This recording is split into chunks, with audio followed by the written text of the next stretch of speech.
The morning breaks across the southeast, from Abia State to Enugu State, from Anambra State to Imo State, stretching down to Ebonyi State. The day begins the same way it always has.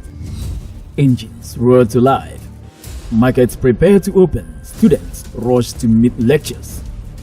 Traders load their goods, families begin their journeys. Movement is life here. The road is not just infrastructure, it is survival. But beneath this daily motion lies a quiet, unspoken reality. A system so deeply embedded that many no longer questions it.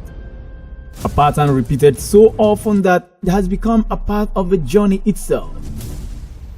On these roads, movement is no longer free. It comes with a cost, not a lawful toll, not an official levy, not a tax backed by policy or accountability, but a payment expected, demanded, and enforced without words. A system where every stop takes something from you. This is not an isolated experience. It is a coincidence. It is not a few bad actors abusing power. This is something more structured, more consistent, more dangerous. This is what many have come to know, quietly and painfully, as legalized robbery. And the question that echoes across these roads is simple. Who is safe? This is Kann Media Group. And we're taking you through the roads of the southeast on this journey, legalized robbery. Who is safe?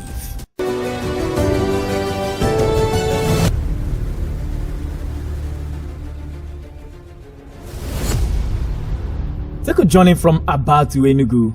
On paper, it is a routine trip, a few hours on the road, a familiar road traveled daily by thousands.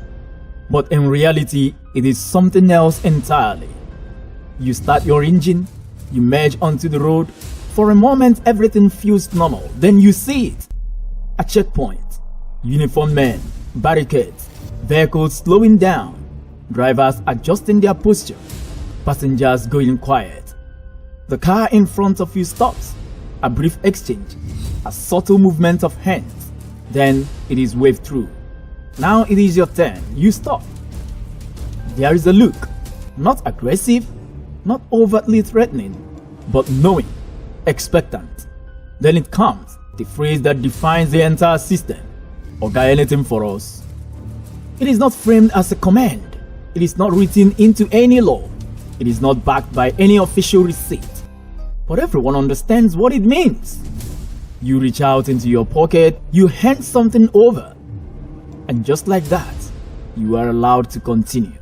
Checkpoint after checkpoint. The journey resumes, but not for long. A few kilometers ahead, another checkpoint.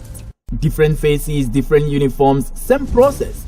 You slow down again, you stop again, you pay again, and again and again. What should be a straightforward journey becomes a chain of interruptions, a cycle of stops and payments that slowly wears you down. By the time you reach your destination, something has shifted. You are no longer a traveler. You have become a participant in a system you did not create, but cannot avoid. Across the southeast, from the busy commercial hubs of our nation to the administrative centers like Owerri, this pattern repeats itself daily. Different roads, same experience. It is predictable, it is consistent, and it is everywhere.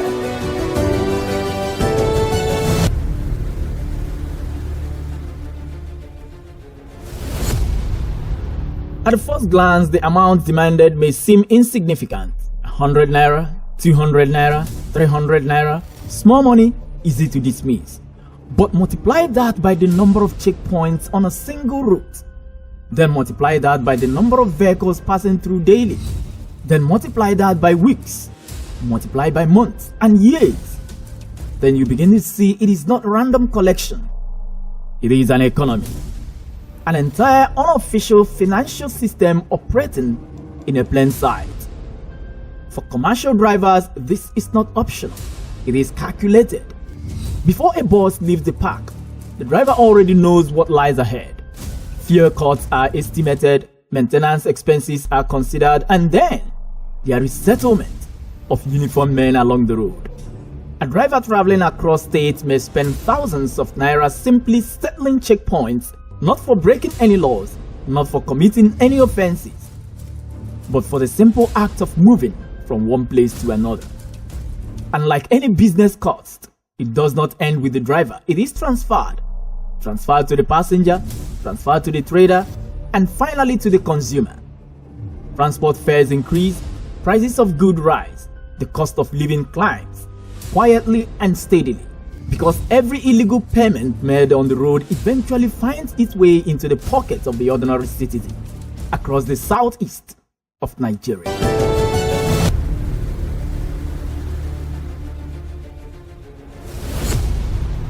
What happens if you refuse?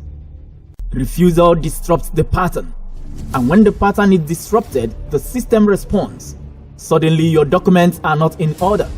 Your vehicle requires closer inspection. Your journey is delayed. Questions multiply. Time stretches.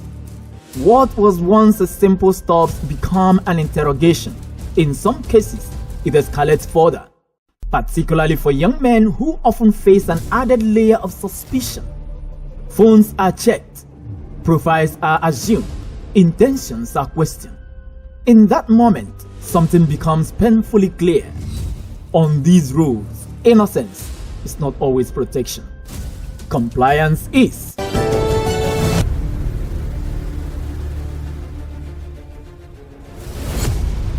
Beyond the financial burden lies something deeper, something less visible but equally damaging: the psychological weight of constant negotiation.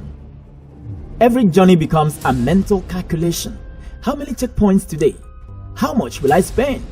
What if I don't have enough cash? What if something goes wrong? Traveling, which should represent freedom and movement, becomes a source of tension. Drivers become cautious.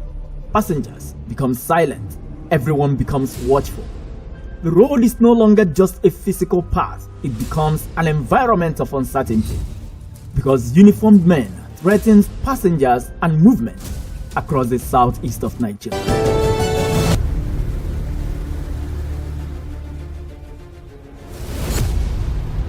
Perhaps the most troubling aspect of this reality is not its existence, but its acceptance. Over time, people adjust. Phrases emerge. Just give them something. Don't waste your time.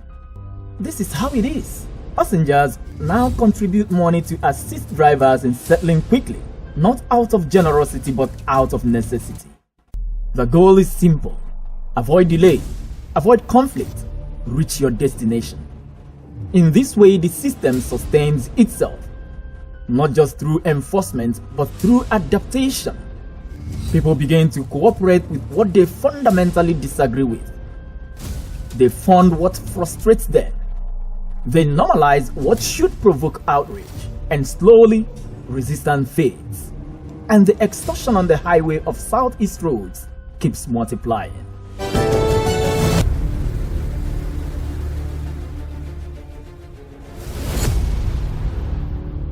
Travel through Abia State, pass into Anambra State, move across Enugu State, enter Imo State, drive down to Ebonyi State. The landscapes may change, the dialects may shift, the towns may differ, but the experience remains strikingly similar. Checkpoints, stop, exchange, give money, continue your journey. It is almost ritualistic, a sequence repeated so often that it feels embedded in the road itself. One of the most complex aspects of this issue is its structure. There is no single point of origin, no clear beginning, no obvious end. It is not tied to one individual or one location. It exists across layers, across routes, across jurisdictions, across time. This makes it difficult to confront and even harder to dismantle, because what people encounter on the road is not just an individual action. It is part of something larger, sustained by repetition, something protected by resilience. So we return to the question: who is safe? The poor? They bear the burden directly, paying from already limited resources. The middle class? They absorb the cost indirectly, through rising expenses and daily inconvenience. Even those who seem removed from the road experience are not untouched because the effect ripple outward. The effect ripples into the markets, into businesses, into households. No one is completely insulated because when a system consistently attracts from the many, it eventually affects the whole. The roads of Southeast Nigeria are vital. They connect communities, they enable commerce, they sustain livelihoods, but they have also become something else. A space where unofficial payments are expected, where movement is negotiated, where a quiet system operates in plain sight. The reality raises difficult questions, not just about law enforcement, but about structure, not just about individuals, but about systems, not just about today, but about the future. So perhaps the most important step is not immediate resolution, but recognition. To see clearly what exists, to speak honestly about it, to question what has been normalized, because every system, no matter how entrenched, begins to shift the moment people stop pretending it is invisible.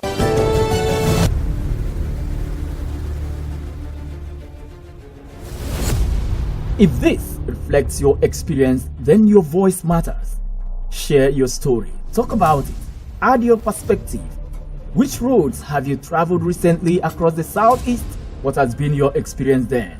Join the conversation and follow Kann Media Group for more stories that don't just inform but reveal, because some realities don't change until they are confronted.